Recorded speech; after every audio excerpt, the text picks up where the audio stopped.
we're talking about keeping people out of the hospital. What's the role that the Ross Memorial Hospital has played in keeping our paramedics and our public safe? I mean, and our hospital's really stepped up to the plate.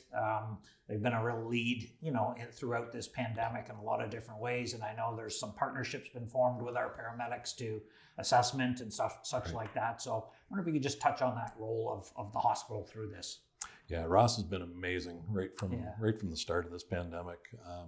There were a number of days where we didn't know that we would have enough personal protective equipment to protect our staff adequately, and Ross stepped up and assisted us in major ways there. They also played such a huge role in the surveillance, the virus surveillance in the community through their assessment center, and the team has worked together with the Kawartha paramedics on a number of occasions where we assisted their assessment center, but also have provided linkages for us to go out and do testing of individuals who can't come into the assessment center themselves. So the community paramedics will go out and do the swabbing. This relationship has been amazing. It's supported this community like none other. It's been incredible.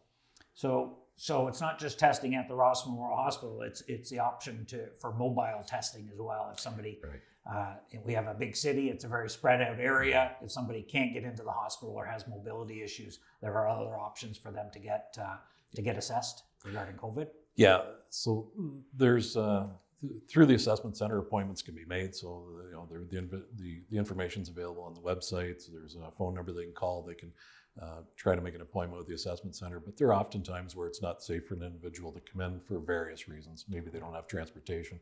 Maybe their medical condition is complex and they don't want to risk going out to the community. So through that connection with Ross, the community paramedic can actually go out and do the test in the home.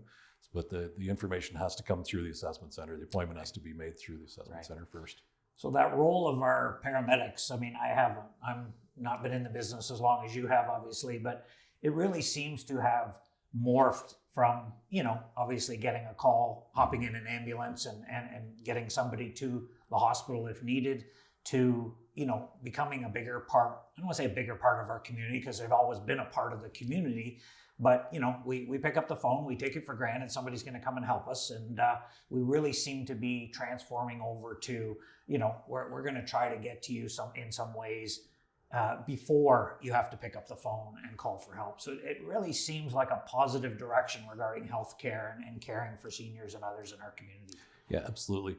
We're in this transition, and we often hear an argument about whether paramedic services are public safety or healthcare. We fit into, we have a foot in each camp often, more so into healthcare now. We're playing a much larger role, as you said, even before 911 is needed. And that's where we're actually focusing a lot of our attention, is making sure 911 is not needed in the first place. So programs like community paramedic programs, often there's a great reduction in 911 needs and hospital revisits because of that.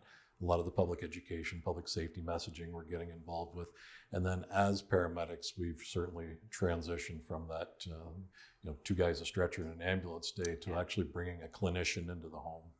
Right. That's great. No, I see it being a real positive step forward as far as, paramedics in our community. And I know we've had our challenges here. It's hard. It's a big area to cover. There's a lot of, a lot of factors that play into, moving ambulances around to try to cover different areas. And it always has been a challenge, but we seem to hit those benchmarks constantly. And I think that's a credit to our men and women out there every single day, helping keep our community safe. So completely agree. They do a remarkable job.